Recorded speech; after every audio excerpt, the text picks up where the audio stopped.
Kryeministri Edi Rama ka zhvilluar një takim me përfaqësues të pushtetit vendor ku ka bërë një bilanc të punës duke kombinuar kritikat e ashpra për drejtuesit e bashkive me prezantimin e një vizioni të ri për zhvillimin urban. Rama nuk ka kursyer vërejtjet për disa drejtues të bashkive, kryesisht ata që i cilësoi të zgjedhurit e PS-s në aksin Tiranë-Korç, duke i akuzuar se nuk po qëndrojnë në komunitet.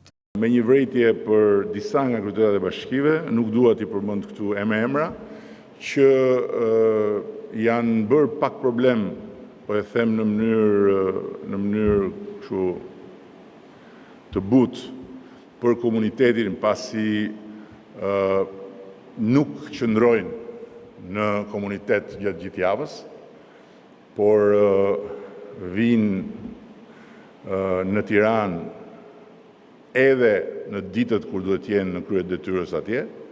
Është shumë e rëndësishme që kjo praktik të marrë fund. Nuk janë të gjithë, por janë disa.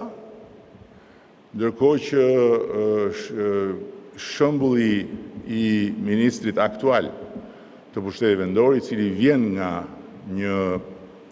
një eksperiencë shërbimi jashtë Tiranës, edhe pse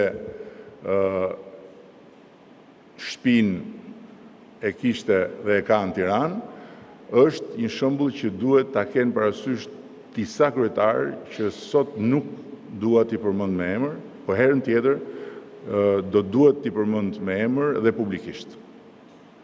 Që lën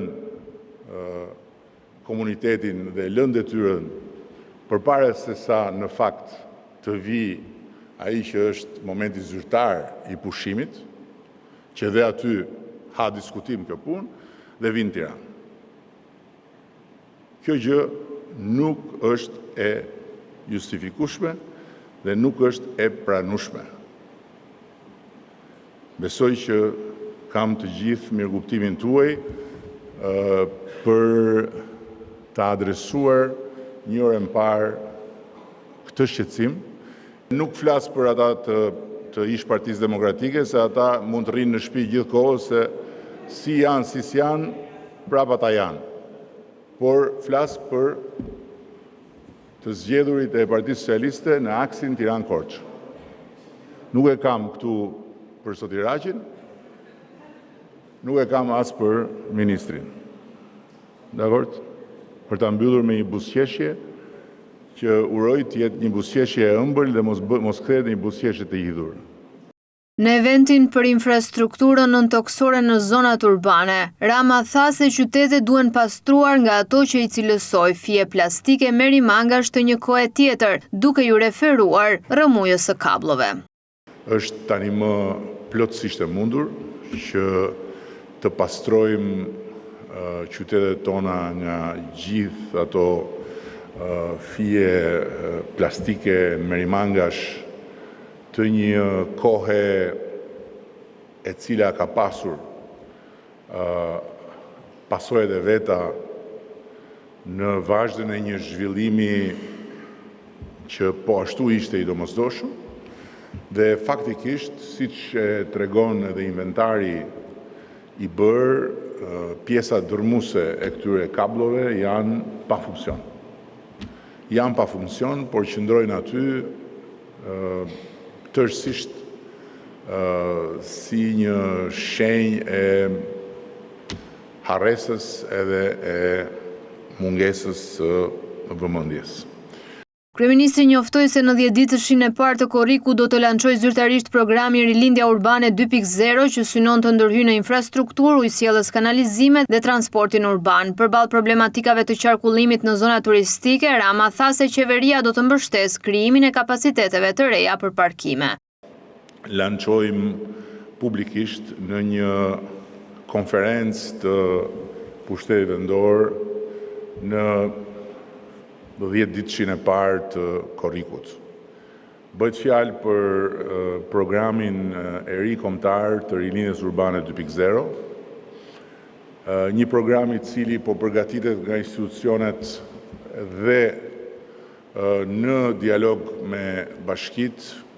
Janë në fakt më pak, shumë më pak se sa pjesë të investuara të sistemit të ujësjellës kanalizimeve.